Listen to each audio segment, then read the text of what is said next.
প্রিয় দর্শক, আমি এখন একটা আলোচিত সংলাপ আপনাদের সাথে শেয়ার করব। এই সংলাপটা কিন্তু ধাঁধা। সংলাপের পরে আপনাদেরকে ধাঁধার উত্তর কিভাবে দেবেন সেটা জানিয়ে দিচ্ছি। খুবই আলোচিত।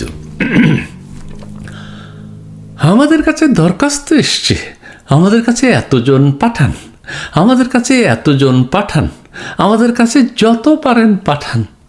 এটা তো 2025 সালের কথা। 2026 সালে কি হবে?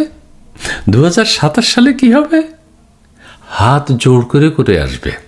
কারণ আমাদের তরুণরা ছাড়া পৃথিবীতে এত তরুণ দিতে পারে, এত তাজা শক্তি দিতে পারে, এত সৃজনশীল মানুষ দিতে পারে, এত বিশ্বস্ত মানুষ দিতে পারে, দেশ খুঁজে পাওয়া যাবে না। আমাদের কাছে দরখাস্ত এসছে। এখন ধাঁধা হচ্ছে, বলতে হবে এই চমৎকার সুন্দর আলোচিত মিথ্যা কথাটি যিনি বলেছেন তার নাম কি। আগে পিছে কিছু বিশেষণ দিতে হবে। আর ধাঁধা বিজয়ী যারা হবেন, সঠিক উত্তর যারা দেবেন, তাদেরকে নাসার আর্টেমিস 3-তে করে চাঁদে যাওয়ার সুযোগ দেয়া হবে। ধন্যবাদ।